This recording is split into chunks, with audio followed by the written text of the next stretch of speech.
Assalamualaikum warahmatullahi wabarakatuh.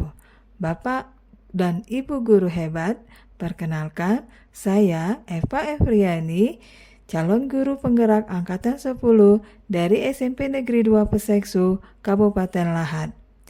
Izinkan saya untuk memaparkan aksi nyata modul 1.4 Budaya Positif. Perkenalkan, beliau berdua adalah fasilitator dan pengajar praktik saya, yaitu Bapak Beni Nugroho dan Ibu Epti Ayu Setia Pertiwi. Berikut adalah rancangan tindakan untuk aksi nyata. Latar belakang, penerapan budaya positif di sekolah merupakan salah satu upaya peningkatan kualitas pendidikan nasional. Budaya yang berkembang di sekolah menjadi cermin tujuan mulia yang sekolah jalani selama ini. Budaya positif adalah suatu perjalanan yang harus dijalani dan tanggung jawab kita sebagai guru, yaitu pemimpin pelajaran. Tujuan 1. Menumbuhkan budaya positif dengan kesepakatan kelas. 2. Membangun motivasi intrinsik siswa. Ketiga, mengembangkan nilai-nilai profil pelajar Pancasila pada diri murid dalam kegiatan pembelajaran. Tolak ukur dilaksanakannya aksi nyata ini adalah terwujudnya suasana dan lingkungan yang positif, murid terlibat dalam membuat kesepakatan kelas, terwujudnya pembelajaran yang menyenangkan dan berpihak pada murid. Lini masa tindakan yang dilakukan. 1. Mensosialisasikan budaya positif kepada seluruh warga sekolah. 2. Menjelaskan tentang pentingnya keyakinan kelas. 3. Memfasilitasi murid untuk membuat keyakinan kelas. 4. Membuat murid menuliskan keyakinan kelas dan menempelkannya di dinding. 5. Melakukan praktik segitiga restitusi sebagai dampak pelanggaran keyakinan kelas. 6. Membuat dokumentasi. Dukungan yang dibutuhkan untuk melaksanakan aksi nyata ini adalah 1. Kerjasama dan kolaborasi seluruh warga sekolah, termasuk murid dan orang tua dalam penerapan keyakinan kelas. 2. Kolaborasi seluruh warga sekolah dalam menciptakan budaya positif di sekolah. 3. Komitmen bersama dalam mewujudkan budaya positif melalui keyakinan kelas. 4. Alat dan bahan seperti sticky note, pulpen, dan spidol. Berikut adalah kegiatan diseminasi budaya positif yang saya lakukan di sekolah saya bersama rekan kerja. Tujuan dan harapan. Aksi nyata budaya positif ini bertujuan menumbuhkan budaya positif di sekolah dengan meyakini nilai-nilai kebijakan universal serta menciptakan murid yang merdeka dan mempunyai disiplin kuat sesuai dengan profil pelajar Pancasila. Sedangkan harapan saya semoga penerapan budaya positif dapat terwujud baik di lingkungan sekolah, di rumah, maupun di lingkungan masyarakat agar terciptanya suasana belajar yang aman, nyaman, dan menyenangkan. Assalamualaikum warahmatullahi wabarakatuh. Waalaikumsalam warahmatullahi wabarakatuh. Yang saya hormati Bapak Ibu guru yang sempat hadir pagi ini. Pertama-tama saya ucapkan terima kasih sudah menyempatkan hadir pada acara pagi ini, yaitu diseminasi budaya positif terkait dengan tugas saya sebagai calon guru penggerak angkatan 10 Kabupaten Lahat. Marilah sama-sama kita panjatkan puji dan syukur kehadiran Tuhan Yang Maha Esa, Allah Subhanahu wa Ta'ala. Pagi ini kita masih diberikan kesehatan, kesempatan untuk sama-sama hadir di ruang guru kita SMP Negeri 2 Peseksu ini. Kemudian salawat serta salam kita haturkan juga kepada junjungan kita Nabi besar Nabi Muhammad SAW. Semoga kita semua selalu mendapatkan syafaatnya, selalu beristiqomah menjadi pengikutnya yang setia hingga akhir zaman nanti. Amin ya rabbal alamin. Saya izin berdiri ya Bapak Ibu ya.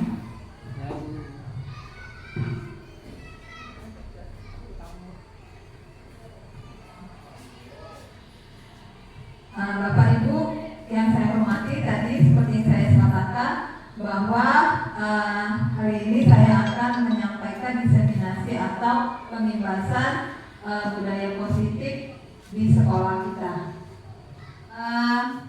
Apakah kita di sekolah kita ini sudah menjalankan budaya positif menurut Bapak Ibu? Sudah, alhamdulillah.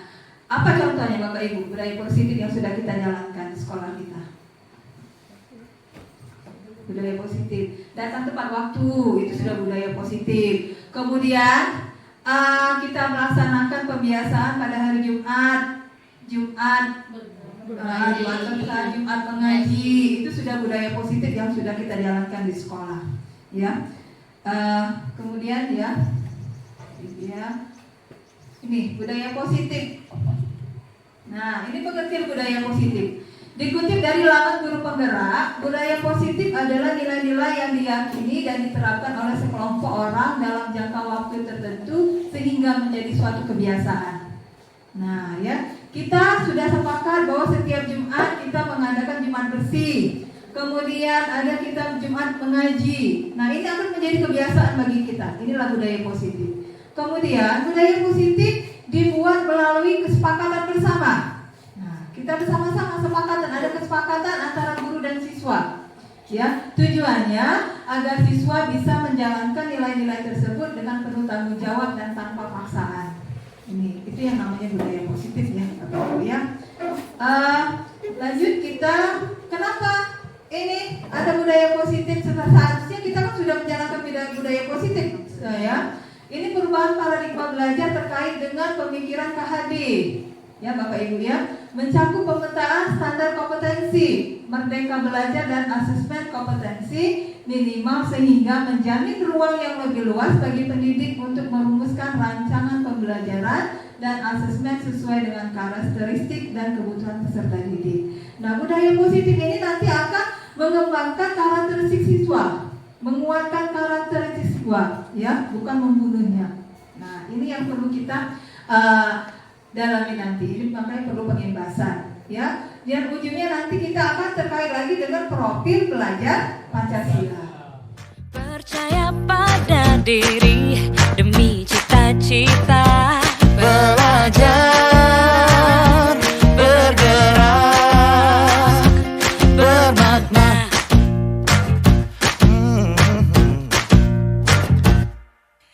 Aku bisa belajar. Nah, ini ada motivasi perilaku manusia. Ada 3 motivasi perilaku manusia. Yang pertama, untuk menghindari ketidaknyamanan atau hukuman. Itu yang pertama ya, untuk menghindari ketidaknyamanan atau hukuman. Ini adalah tingkat terendah dari motivasi perilaku manusia. Motivasi ini bersifat eksternal. Biasanya dia seorang manusia itu bertanya, saya cari aman deh. Nah, begitu ya. Nah, motivasinya cari aman saja. Kemudian yang kedua, untuk mendapatkan imbalan atau penghargaan dari orang lain. Satu tingkat di atas motivasi yang pertama. Di sini orang berperilaku untuk mendapatkan imbalan atau penghargaan dari orang lain. Nah, jadi manusia ini berpikir, kalau saya melakukan ini, motivasinya apakah akan saya mendapatkan penghargaan? Apakah saya akan mendapatkan imbalan? Itu yang ada dalam pikiran dia. Makanya dia ini dinamakan motivasi untuk mendapatkan imbalan. Ya. Kemudian yang ketiga, untuk menjadi orang yang mereka inginkan dan menghargai diri sendiri dengan nilai-nilai yang mereka percaya. Nah, di sini dia tidak lagi mengharapkan penghargaan tadi, dia memang melakukan sesuatu itu berdasarkan keinginan dirinya sendiri. Ya, tidak ada imbalan, tetap dia lakukan. Misalnya di sekolah kita kan tidak ada reward ya untuk guru-guru yang paling rajin, kita kan tidak ada reward di sana. Tapi Bapak Ibu tetap ya memotivasi diri Bapak Ibu untuk tetap rajin, untuk tetap datang tepat waktu, karena di sini Bapak Ibu ya, Bapak Ibu di sini motivasinya untuk menjadi orang yang mereka inginkan dan menghargai diri Bapak Ibu sendiri. Ya, ini adalah motivasi yang timbul dari internal atau motivasi internal dari diri manusia. Percaya pada diri demi cita-cita, belajar, bergerak. Kemudian nih keyakinan kelas, ya.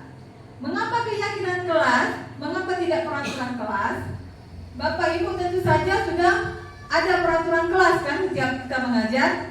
Ada tidak Bapak Ibu peraturan kelas? Ada. Nah, peraturan kelas itu siapa yang buat? Guru. Nah, kalau peraturan itu biasanya guru yang buat.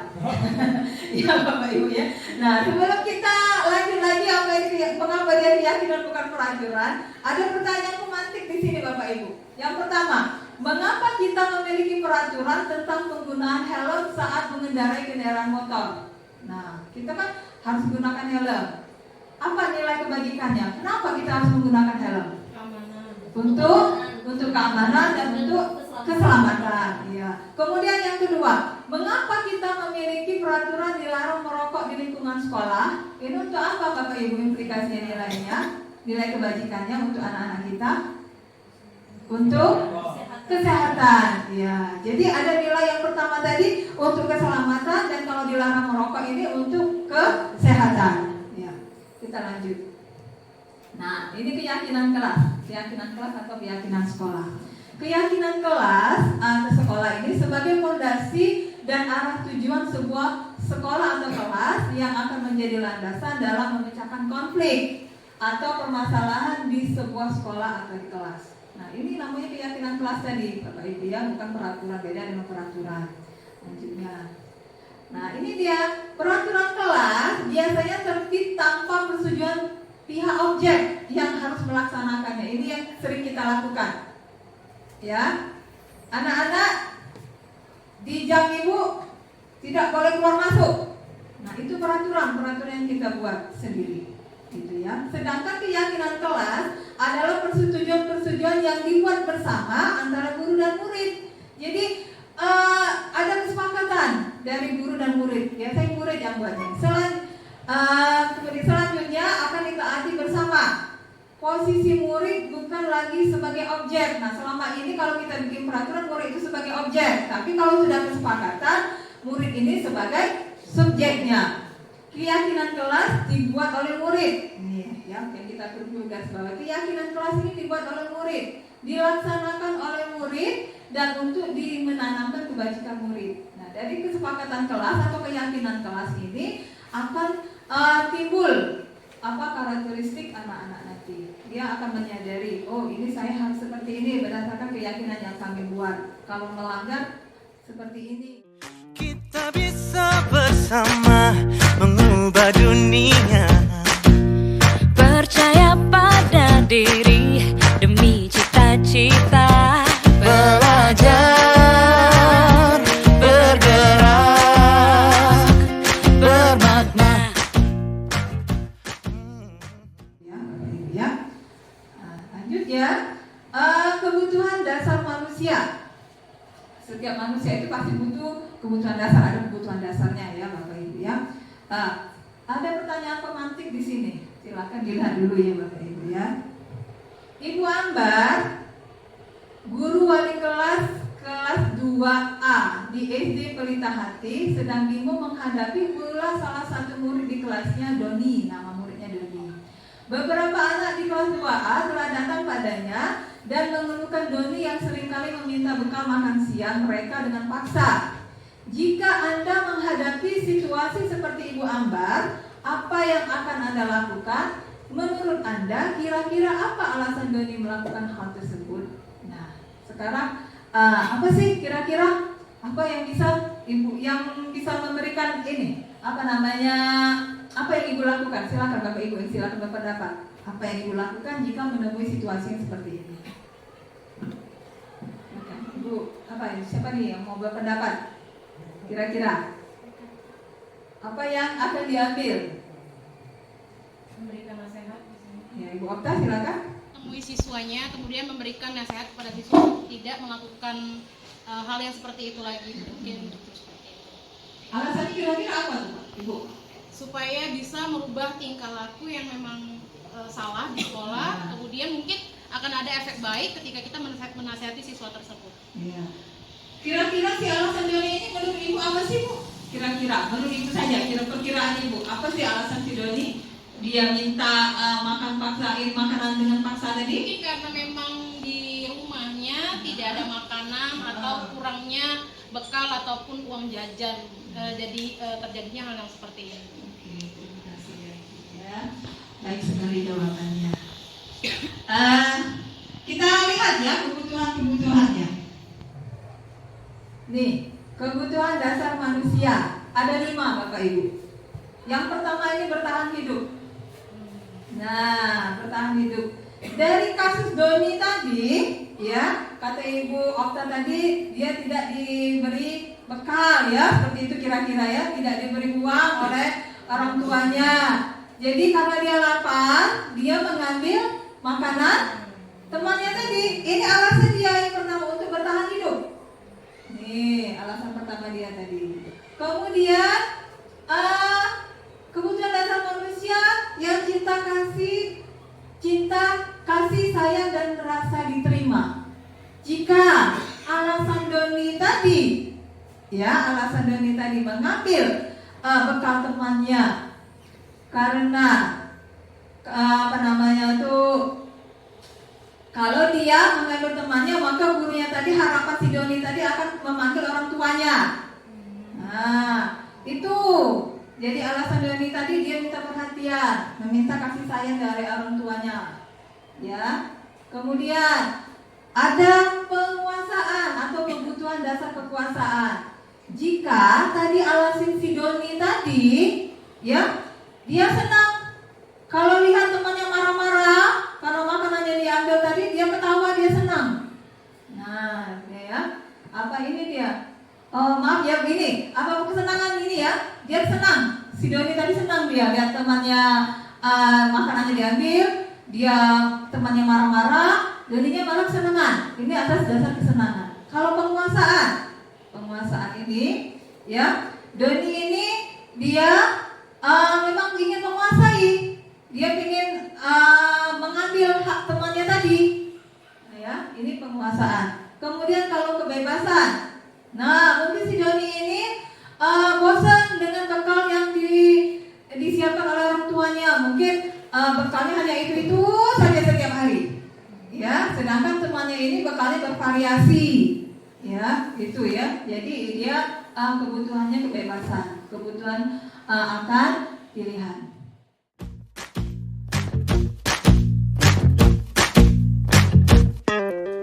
Kita bisa bersama mengubah dunia. Percaya pada diri demi cita-cita. Belajar. Selanjutnya, Bapak Ibu. Nah, ini ada 5 posisi kontrol guru menghadapi permasalahan siswa. Ya, ada 5 posisi kontrolnya. Ini suatu program disiplin positif yang berpusat pada murid yang dikembangkan oleh Ian Golson dengan pendekatan restitusi yang disebut dengan 5 posisi kontrol. Ya, ini dia. Nah, 5 posisi kontrol ini yang pertama ada penghukum, guru sebagai penghukum. Nah, guru sebagai penghukum. Seorang penghukum bisa menggunakan hukuman fisik maupun verbal. Orang-orang yang menjalankan posisi penghukum senantiasa mengatakan bahwa sekolah memerlukan sistem atau alat yang dapat lebih menekan murid-murid lebih dalam lagi. Nah, jika ada kasus Adi datang terlambat, nah posisi guru sebagai penghukum ini, ya Bapak Ibu ya, biasanya sangar mukanya, ya, dengan pasang muka yang sangar, dengan suara yang meledak-ledak, dan nunjuk-nunjuk dengan anak ini tadi. Nah, Adi kemarin sudah terlambat, hari ini terlambat lagi. Nah, itu guru sebagai penghukum. Posisi guru sebagai penghukum. Ya, itu yang pertama. Ya. Kemudian ada pembuat rasa bersalah. Posisi yang kedua ada pembuat rasa bersalah. Ya. Bagaimana ini? Pada posisi ini biasanya guru akan bersuara lebih lembut. Pembuat rasa bersalah akan menggunakan keheningan yang membuat orang lain merasa tidak nyaman, bersalah atau rendah diri. Nah, dari kasus Adi datang terlambat tadi, ya, Bapak Ibu, kita dalam posisi pembuat rasa bersalah nih, misalnya guru ini posisinya tidak akan marah-marah lagi. Dia tidak marah, suaranya lemah lembut. Ya. Tapi perlu Bapak Ibu ketahui bahwa posisi membuat merasa bersalah ini biasanya lebih membunuh karakter siswa. Ya. Kita akan mengatakan, Ibu sangat kecewa dengan kamu Adi. Sudah berapa kali Ibu nasihati, tetapi kamu tetap datang terlambat. Nah, ini kan dia merasa bersalah, si Adi ini tadi. Sudah dinasihati, tapi tetap datang terlambat. Ini posisinya. Ya. Kemudian yang ketiga, teman. Nah, biasanya kita ini sebagai teman di sini, apalagi wali kelas. Ya, posisi sebagai teman. Guru pada posisi ini tidak akan menyakiti murid. Ya. Namun akan tetap berupaya mengontrol murid sebagai persuasi. Posisi teman pada guru bisa negatif ataupun positif. Nah, kita sebagai guru teman, posisi kontrol kita sebagai teman ini, ya, ada positif dan ada negatifnya. Nah, kalau sebagai teman tadi dengan Adi tadi, ya, kita masih ketawa-ketawa nih ngomongnya Adi. Adi, kenapa terlambat lagi nak? Sambil senyum-senyum. Ya, kita tidak ada marah-marahnya lagi dengan anak. Ini. Tapi ada posisi negatif dan positifnya. Negatifnya, Bapak Ibu ya, anak akan hormat dengan guru tertentu saja. Nah, ini yang posisi negatifnya. Ya, misalnya saya ini dekat dengan anak, dekat si Adi tadi. Nah, Adi hanya dekat dengan saya, tapi tidak dengan Bapak Ibu. Itu posisi negatifnya. Tapi kalau posisi positifnya, ya, anak akan dekat dengan kita, apa-apa dia cerita dengan kita. Ya, jadi ada posisi negatif, ada positifnya. Itu yang ketiga dari penghukum, pembuat rasa bersalah, teman. Selanjutnya ada pemantau. Posisi kontrol guru sebagai pemantau. Apa ini memantau? Memantau berarti mengawasi. Jadi guru tetap mengawasi. Ya, guru tetap mengawasi. Pada saat kita mengawasi, kita bertanggung jawab atas perilaku orang-orang yang kita awasi. Posisi pemantau berdasarkan pada peraturan-peraturan dan konsekuensi dengan menggunakan sanksi, konsekuensi, kita dapat memisahkan hubungan pribadi kita dengan murid sebagai seseorang yang menjalankan posisi pemantau. Nah, dari kasus Adi yang terlambat tadi, ya, Bapak Ibu, yang kita tetap memantau, ya, kita lihat tanggung jawabnya, kita masih ada tanggung jawab dengan Adi tadi, tetap kita nasihati, tetap kita pantau, ya, di sini. Itu namanya posisi yang keempat adalah pemantau. Nah, kemudian manajer. Nah, ini yang seharusnya kita lakukan sebagai guru. Ya, posisi manajer. Bagaimana posisi manajer? Manajer adalah posisi di mana guru berbuat suatu bersama dengan murid, mempersilahkan murid mempertanggungjawabkan perilakunya, mendukung murid agar dapat menemukan solusi atas permasalahannya sendiri. Artinya, di sini guru berdiskusi dengan murid tadi, dengan si Adi tadi, pada kasus Adi yang terlambat tadi. Kita panggil Adinya, kita ajak bicara. Misalnya seperti ini, Adi, Ibu mendapat laporan bahwa kamu terlambat lagi hari ini. Dengan suara yang lembut, ya Bu, saya terlambat lagi. Nah, dia sampai itu. Tapi kalau kita sudah marah-marah, dia tidak mau lagi menjawab. Yang ada dia balik marah lagi dengan kita. Itu ya biasanya. Nah, ini. Kemudian kita carikan solusinya. Kita cari alasan, kita tanya alasan dia. Kenapa Adi datang lambat? Mungkin alasannya ini Bu. Saya kesiangan Bu. Ya, karena malamnya sering begadang. Kita tanya lagi, karena posisi kita manajer tadi. Ya, bagaimana kesepakatan kelas kita? Kita sudah buat kesepakatan kelas kan, keyakinan kelas kan? Nah, kalau Adi datang terlambat, keyakinan kelas yang mana yang Adi langgar? Dia yang menjawab sendiri, Bapak Ibu. Ya, kita hanya mengarahkan. Ya, akhirnya nanti dia akan menemukan solusinya sendiri atas permasalahan dia tadi. Si Adi tadi menemukan permasalahannya sendiri.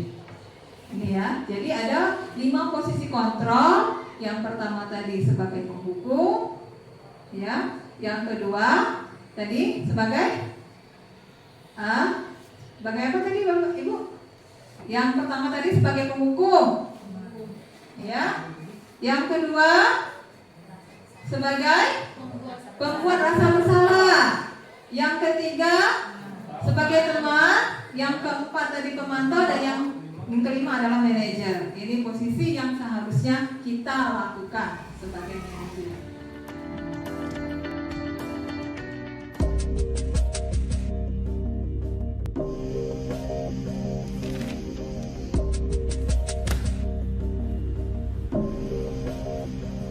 Naren! Sini kamu! Selamat pagi, Bu. Selalu terlambat. Kamu deh, pasti terlambat. Maaf, Bu. Saya... Apa?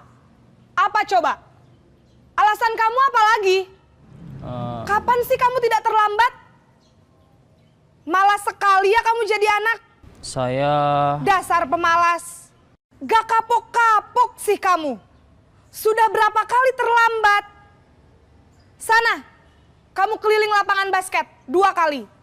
Kenapa saya harus keliling lapangan basket, Bu? Kenapa? Kamu mau lawan ibu? Berani-beraninya jawab. Sudah terlambat, masih berani jawab pula. Sekarang, keliling lapangan basket 5 kali sekalian. Biar kapok. Cepat, pergi sana ke lapangan basket.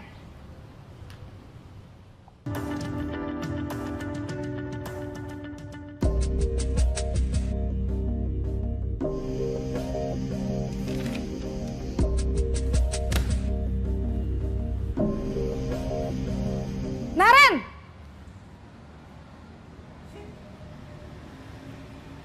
Selamat pagi, Bu. Naren. Kamu kenapa terlambat lagi, Nak? Ya Tuhan, Naren. Kamu senang ya bikin ibu susah ya? Kalau kamu terlambat lagi, nanti ibu yang ditegur bapak kepala sekolah, Nak. Disangka ibu tidak bisa membina kamu. Duh, gimana ini? Maaf, Bu. Duh, Gusti Naren. Kamu suka ya kalau ibu ditegur bapak kepala sekolah? Terus, sekarang ibu harus tulis apa ini di buku absen? Ini kamu sudah sering terlambat loh. Ibu harus apa coba? Maaf, Bu. Maaf sekali. Ya sudah, lain kali jangan bikin ibu susah lagi ya, Nak ya. Ibu tidak akan kuat lagi kalau kamu begini terus. Bisa jantungan kalau ibu ditegur bapak kepala sekolah. Sana cepat ke kelas. Maaf ya, Bu. Maaf sekali.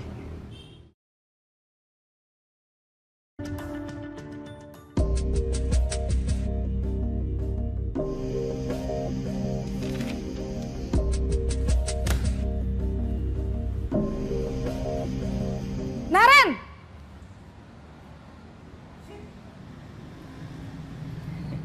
Selamat pagi, Bu. Wah, sudah jam berapa ini, Nak? Terlambat lagi ya, sayang. Iya, Bu. Habis ibu saya lupa bangunkan saya, Bu. Kamu malah menyalahkan ibu kamu. Kamu bukannya anak yang larinya paling kenceng. Kok terlambat sih? Iya, Bu. Saya memang terlambat bangun tadi.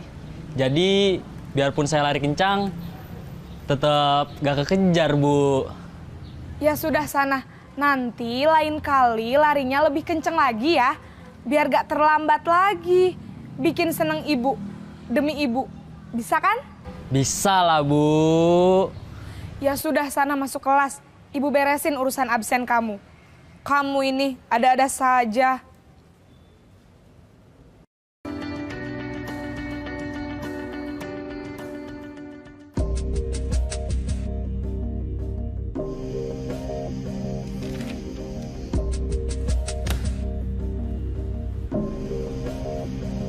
Naren!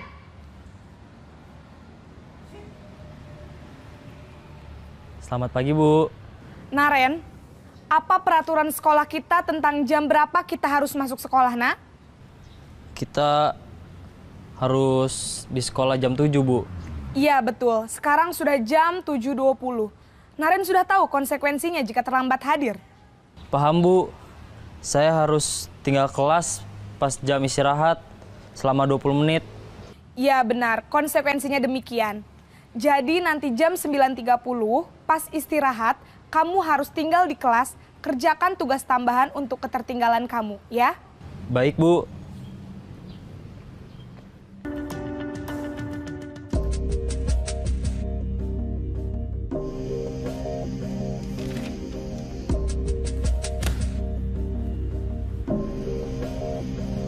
Naren!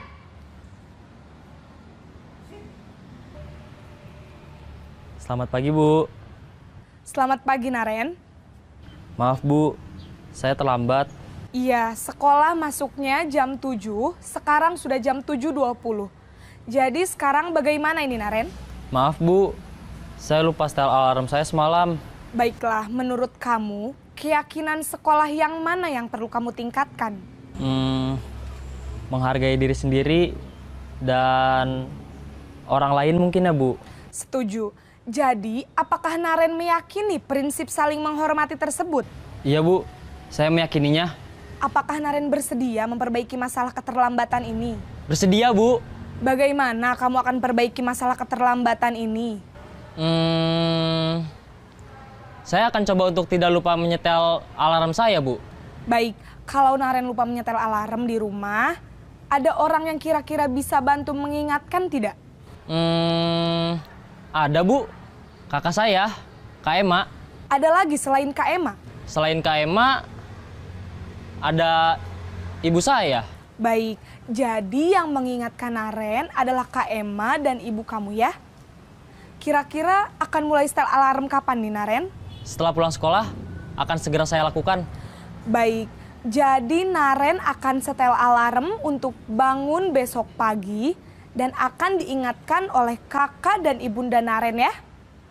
Ada lagi yang mungkin perlu dilakukan, Naren? Agar tidak terlambat bangun lagi. Tidak ada, Bu. Baik, Naren.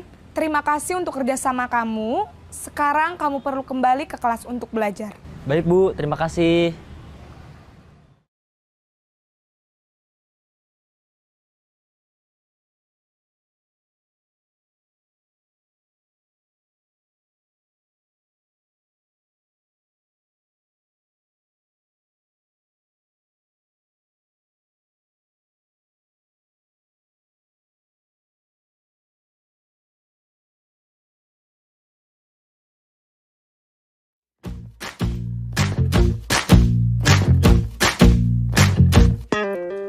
Kita bisa bersama mengubah dunia. Percaya pada diri demi cita-cita. Belajar, bergerak, bermakna. Yang pertama, kita bisa beridentitas.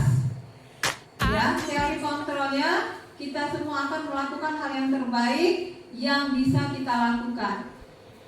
Misalnya, dari kasus Adi tadi ya, Bapak Ibu kita panggil, kita tanya, kenapa Adi datang terlambat? Tadi ya. Itu kita menstabilkan identitas. Yang kedua, validasi tindakan yang salah. Ya, kita tanya dulu, apa kesalahan Adi? Yang ketiga, menanyakan yang keyakinan. Nah, kalau dia sudah mengakui kesalahannya, kira-kira keyakinan kelas apa yang dilanggar? Kesepakatan apa yang dilanggar? Gitu ya. Ini teori kontrolnya, semua perilaku memiliki alasan dan kita semua memiliki motivasi internal. Nah, ini di sisi satu tadi, sisi pertama tadi adalah menstabilkan identitas. Ya. Nah, ini adalah bagian dasar. Bagian yang pertama. Bagian dasar dari segitiga bertujuan untuk mengubah identitas anak dari orang yang gagal karena melakukan kesalahan menjadi orang yang sukses. Nah, kita cari tahu nih, menstabilkan identitas. Anak yang melanggar peraturan karena sedang mencari perhatian adalah anak yang sedang mengalami kegagalan. Ya, Bapak Ibu ya. Ya. Karena dia sering cari perhatian itu pasti anak itu sedang mengalami kegagalan. Nah, ini yang harus kita cari tahu sebagai guru. Kalau kita mengkritik dia, maka kita akan tetap membuatnya dalam posisi gagal. Ya. Jadi posisi guru itu tidak boleh mengkritik. Kalau kita ingin menjadi reflektif, maka kita harus meyakinkan si anak. Nih, kira-kira kata-kata kita seperti ini. Kalau dia sudah mengakui kesalahannya, dia Bu, saya tadi datang terlambat. Dia mengakui kesalahannya. Kita jawab, berbuat salah itu tidak apa-apa. Nah, tidak ada manusia yang sempurna, Adi, misalnya ya. Itu kita tidak boleh harus mengatakan langsung terlambat terus. Nah, itu tidak boleh posisi kita sebagai guru. Ya. Nah, kemudian saya juga pernah melakukan kesalahan itu. Nah, kalau dia terlambat, ya Adi, ibu juga pernah terlambat, nak. Nah, ini ya. Kemudian yang kedua, validasi tindakan yang salah. Nah, kita memvalidasi tindakan yang salah tadi. Restitusi tidak menyarankan guru bicara ke murid bahwa melanggar aturan itu adalah sikap yang baik. Nah, boleh ya sebenarnya, ya. Tapi dalam restitusi, guru harus memahami alasannya dan paham bahwa setiap orang pasti akan melakukan yang terbaik di waktu tertentu. Nah, kalimat-kalimat di bawah ini mungkin terdengar asing bagi guru, namun bila dikatakan dengan nada tanpa menghakimi, akan memvalidasi kebutuhan mereka. Contohnya, ya, si Adi tadi kan datang terlambat, ya. Padahal kamu bisa melakukan yang lebih buruk dari ini ya. Misalnya, dia benar-benar tidak masuk ke sekolah karena terlambat tadi, dia bolos. Nah, ya, padahal kamu bisa melakukan yang lebih buruk dari ini ya. Ya, kemudian kamu pasti punya alasan mengapa melakukan itu. Apa alasan Adi datang terlambat? Ya, kita tanya di sini validasi tindakan yang salah tadi. Nah, kemudian sisi yang ketiga, sisi yang terakhir adalah menanyakan keyakinan. Ya, menanyakan keyakinan. Nih, ketika identitas sukses telah tercapai, langkah 1 sudah. Jadi, ya, langkah keduanya juga sudah divalidasi, tingkah laku yang salah tadi sudah divalidasi. Maka anak akan siap untuk dihubungkan dengan nilai-nilai yang dia percaya dan berpindah menjadi orang yang dia inginkan. Nah, setelah tahu ya kesalahannya apa, alasan dia apa, ya kita tanyakan. Nih, pertanyaan yang bawah ini menghubungkan keyakinan anak dengan keyakinan kelas atau keyakinan keluarga atau keyakinan sekolah. Nah, karena tadi kita sudah buat keyakinan kelas kan dengan anak. Apa yang kita percaya sebagai kelas atau keluarga? Kemudian apa nilai-nilai umum yang kita sepakati? Ya, apa bayangan kita tentang kelas yang ideal? Apa kamu mau jadi orang yang seperti apa? Ya. Jadi setelah dia tahu, Bu, saya melanggar keyakinan kelas kita tentang disiplin. Nah, dia tahu, ya, sudah melanggar disiplin waktu karena dia terlambat tadi. Kemudian kita tanya lagi, menurut Adi penting tidak disiplin itu, nak? Dia pasti menjawab penting, Bu. Nah, kalau itu menurut Adi penting, apa yang akan Adi lakukan setelah ini? Nah, dia yang akan melakukan dirinya sendiri. Dia tahu, oh, jadi kalau Ibu mungkin kedepannya saya akan pasang alarm, Bu, biar bangunnya pagi tidak terlambat lagi, ya. Atau Bu, saya tidak akan begadang lagi, Bu, biar bangunnya pagi tidak terlambat lagi. Nah, ini dia mengambil keputusan sendiri. Dia tahu apa yang harus dia lakukan untuk kedepannya. Nah, itu ya, Bapak Ibu ya. Jadi dari budaya positif yang saya imbaskan pada hari ini, ya Bapak Ibu ya, kembali lagi ke profil pelajar Pancasila, pada hakikatnya seorang guru itu harus menghamba ke murid. Ya, guru itu harus menghamba ke murid. Tapi dalam konteks yang positif tentunya, bukan yang negatif. Ya, selesai ya kira-kira ya. Terima kasih atas perhatian Bapak Ibu. Semoga apa yang saya imbaskan kepada Bapak Ibu ya bisa Bapak Ibu aplikasikan di kelas Bapak Ibu masing-masing. Terima kasih atas perhatiannya. Saya tutup dengan bilang taufiq wal hidayah. Wassalamualaikum warahmatullahi wabarakatuh.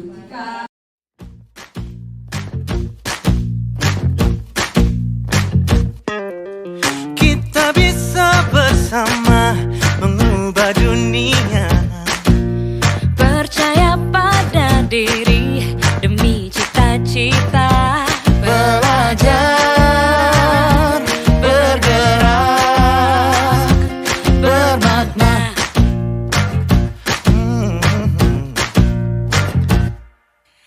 Aku bisa belajar dari ilmumu. Oh, kamu bisa belajar dari yang ku tahu. Belajar, bergerak, bermakna. Silakan Bapak Ibu yang ingin bertanya atau ada pertanyaan tentang sekitar diseminasi budaya positif yang telah saya sampaikan tadi. Silakan Ibu Rika. Assalamualaikum warahmatullahi wabarakatuh. Saya sangat tertarik dengan apa yang sudah Ibu sampaikan, khususnya tentang keyakinan kelas, sehingga saya tuh ingin menerapkan bagaimana membuat keyakinan kelas di kelas yang saya ajar. Nah, menurut Ibu, bagaimana cara membuat atau langkah-langkah membuat keyakinan kelas yang baik dan benar? Terima kasih sebelumnya. Wassalamualaikum warahmatullahi wabarakatuh. Terima kasih Bu Rita atas pertanyaan yang bagus sekali ya menurut saya ini. Baik Bu Rita, tadi di paparan sudah saya sampaikan bahwa kita harus membuat keyakinan kelas ya. Nah sekarang saya akan mencoba menjelaskan langkah-langkah membuat keyakinan kelas ini sesuai seperti apa yang sudah saya terapkan di kelas.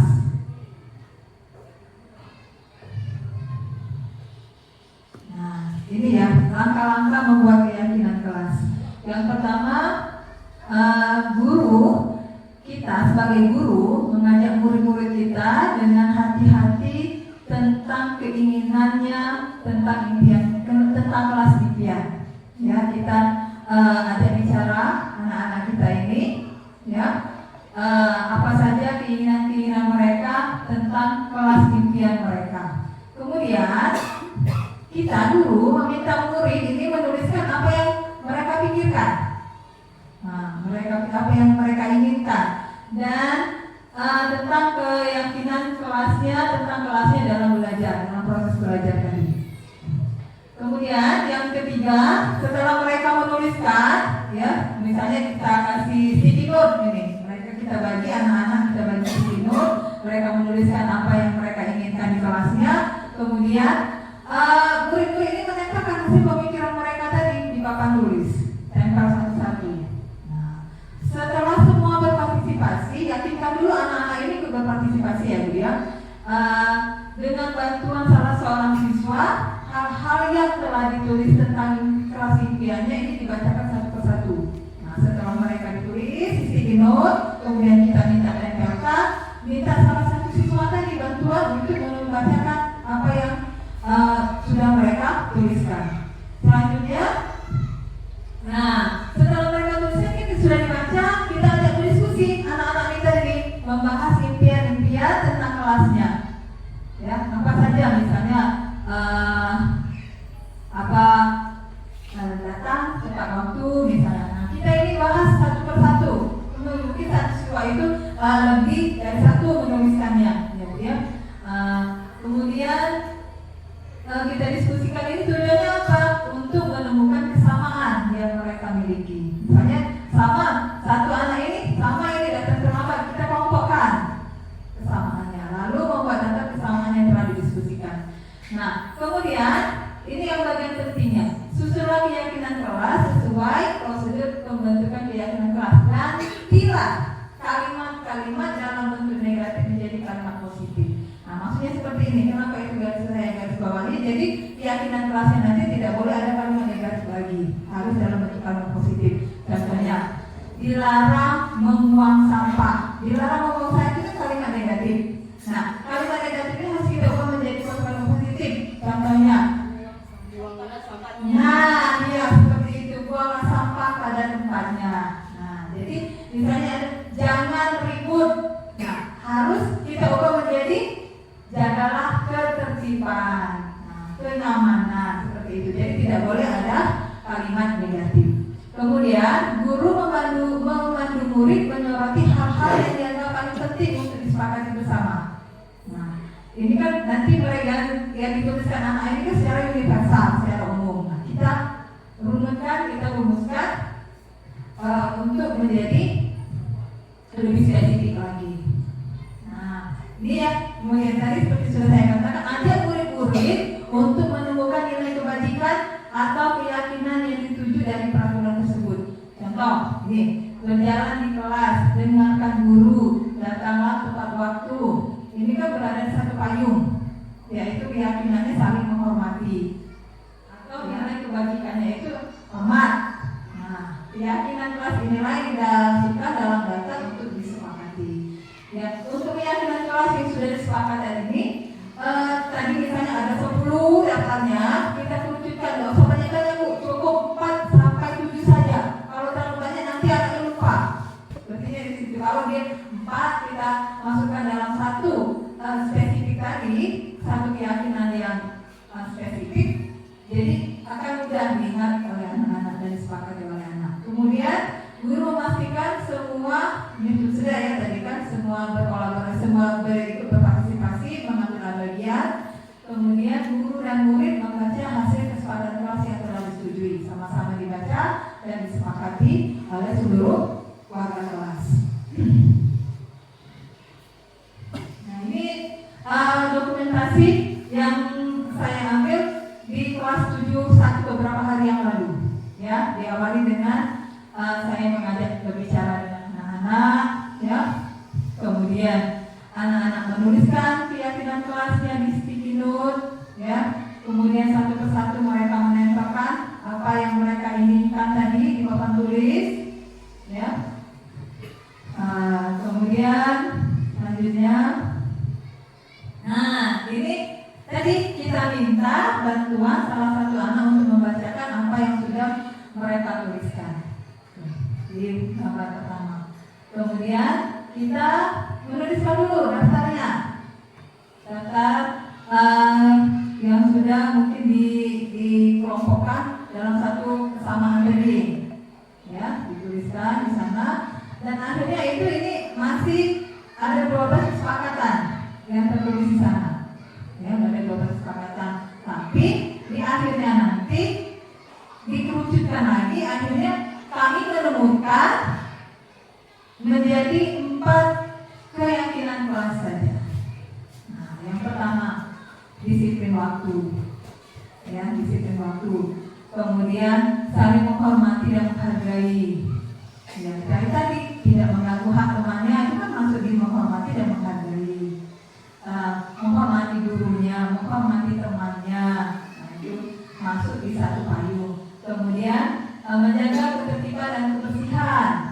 Artinya tadi tidak boleh membuat keributan selama jam pelajaran, itu menjaga ketertiban, kebersihan, dan tadi membuang sampah pada tempatnya. Kemudian ini yang terakhir, meminta izin sebelum keluar kelas, ya, karena sebelumnya banyak anak-anak kita ini ingin langsung keluar saja tanpa izin ke gurunya. Nah, ini dari beberapa ada 12 tadi keyakinan kelas dikerucutkan menjadi 4 keyakinan kelas untuk kelas 7.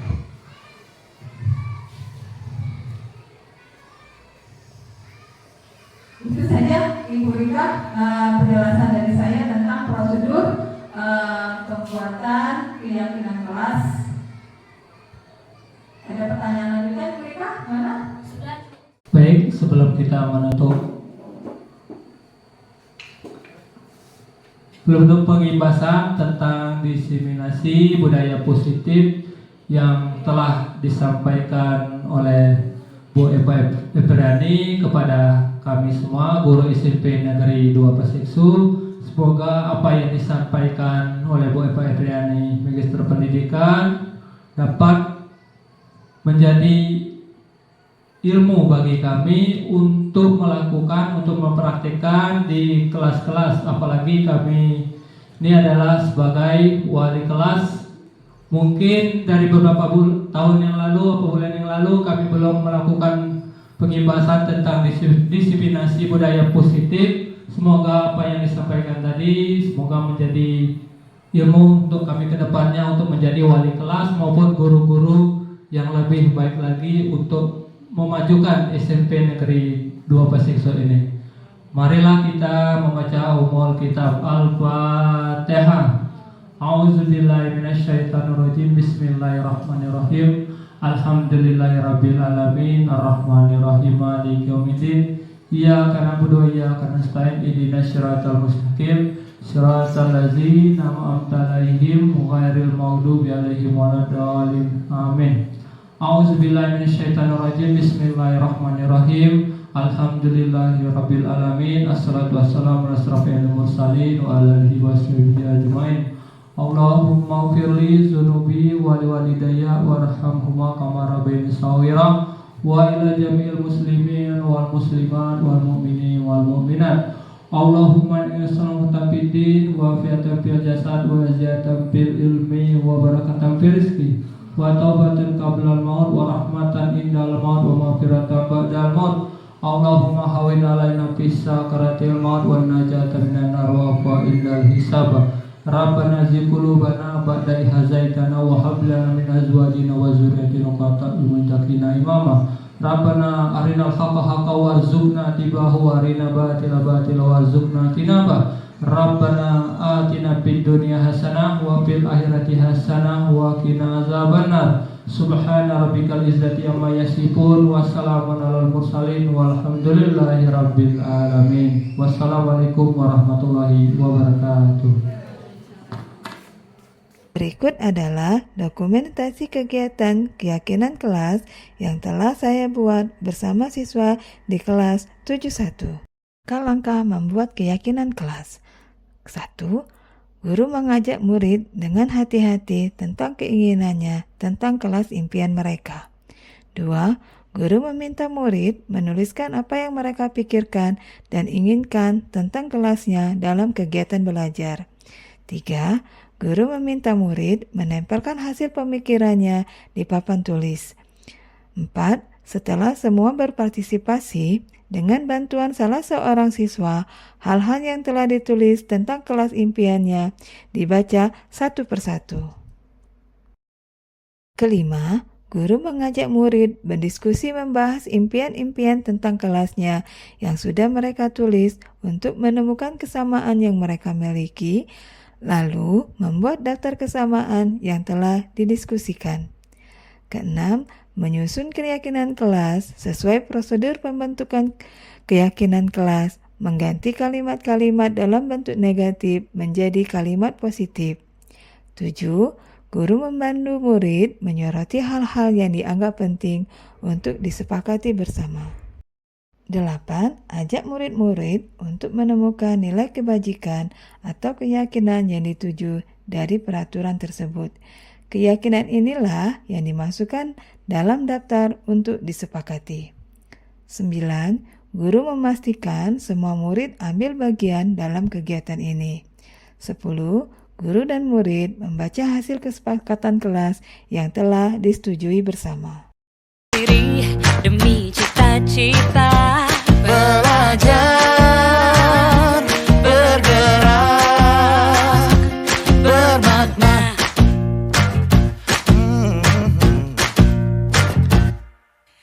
Aku bisa belajar dari ilmumu. Oh, kamu bisa belajar dari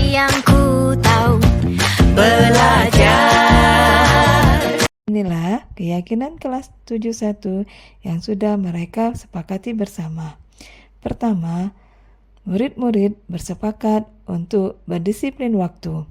Kedua, selalu menghormati dan menghargai guru dan saling menghormati dan menghargai sesama teman sekelas mereka.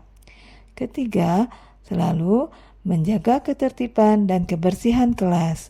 Keempat, minta izin sebelum keluar meninggalkan kelas.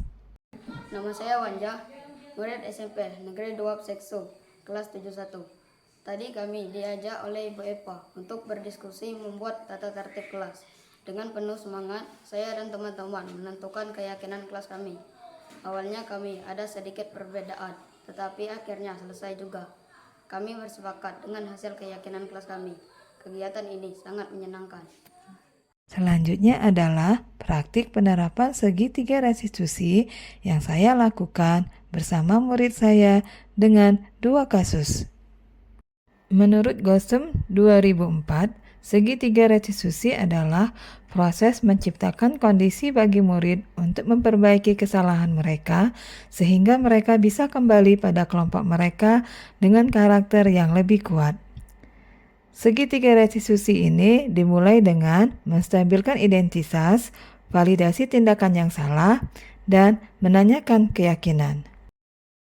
Pada tahap menstabilkan identitas dibuat berdasarkan prinsip membuat kesalahan adalah bagian dari proses pembelajaran yang nantinya akan menggeser identitas gagal ke identitas sukses.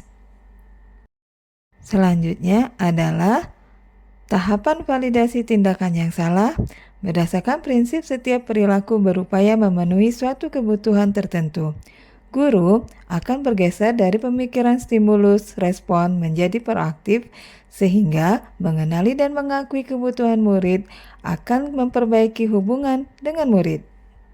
Tahapan terakhir adalah menanyakan keyakinan.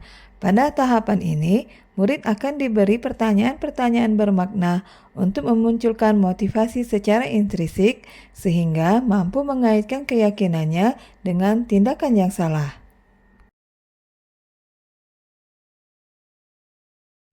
Siswa tidak memakai atribut yang lengkap pada saat upacara.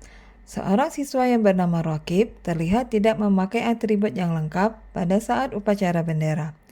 Berikut adalah skenario penyelesaian masalah dengan segitiga restitusi. Rokib, tadi Ibu lihat saat upacara, Rokib tidak memakai topi dan dasi, iya kan? Iya Bu, benar. Tadi saya buru-buru pergi ke sekolah, tapi terlambat. Jadi lupa memakai dasi dan topi. Ibu ingin tahu nih, kenapa Rokib sampai buru-buru pergi sekolah? Tadi pagi saya bangun siangan Bu. Baik. Ibu memaklumi hal itu, setiap orang pasti pernah melakukan kesalahan. Dan Ibu juga mengapresiasi bahwa Rokib takut datang terlambat. Makasih Bu. Nah, sekarang coba kita pikirkan bersama-sama bahwa lupa topi dan dasi itu sudah membawa topi dan dasi itu sudah sesuai belum dengan keyakinan yang kelas kita buat? Tidak Bu. Lalu menurut Rokib, keyakinan apa yang sudah dilanggar? Saya tidak disiplin. Menurut Rokib, disiplin itu penting tidak? Sangat penting Bu. Jadi kalau hal itu penting, maka selanjutnya apa yang akan Rokib lakukan untuk memperbaiki masalah ini? Saya harus bangun pagi, menyiapkan topi dan dasi pada malam hari dan akan disiplin waktu. Tepat sekali tindakan Rokib ya. Tetap semangat ya nak ya. Sekarang silakan Rokib kembali ke kelas. Iya Bu, terima kasih. Sama-sama. Hesya, siswa kelas 72, marah-marah dengan teman satu kelasnya yaitu Marsha. Hesya tidak bisa menahan emosinya karena tidak dipinjami kamus bahasa Inggris oleh Marsha. Berikut adalah skenario penyelesaian masalah menggunakan segitiga restitusi. Hesya, tadi Ibu mendapat laporan dari guru piket bahwa Hesya tadi marah-marah di kelas. Ya Bu, tadi saya kesal sama Marsha. Saya hanya mau pinjam kamus untuk mengerjakan tugas bahasa Inggris. Terus apa yang Hesya lakukan? Saya tadi merobek kamus Marsha Bu, tapi hanya sampelnya saja. Maaf Bu, saya salah, tidak seharusnya tadi saya marah-marah. Baik Hesya, Ibu tahu semua orang itu pasti pernah melakukan tindakan yang salah. Ibu mengapresiasi tindakan Hesya yang hanya merobek muka Marsha, tidak sampai memukul Marsha. Ya Bu, saya menyesal. Sekarang, apa Hesya tidak punya kamus bahasa Inggris sendiri? Ada Bu, tapi saya lupa membawanya. Jadi, apakah tindakan Hesya tadi sesuai dengan keyakinan kelas kita? Tidak Bu.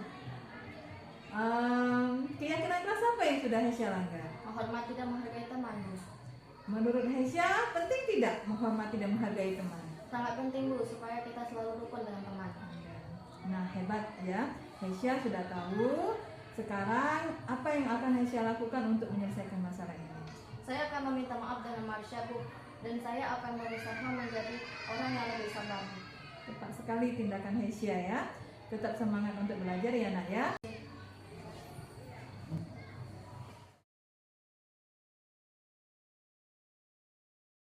Nama saya Rokib, kelas 71. Selesai upacara bendera tadi, Ibu Epa memanggil saya ke kantor. Saya menyadari kesalahan saya bahwa saya lupa membawa topi dan dasi. Pagi tadi saya bangun kesiangan, jadi saya terburu-buru berangkat ke sekolah, takut terlambat untuk upacara.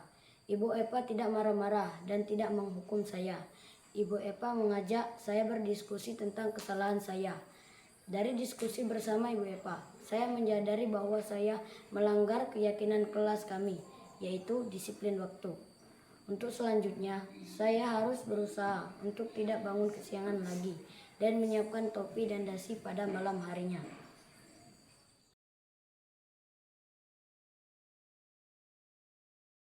Nama saya Hesya, kelas 72.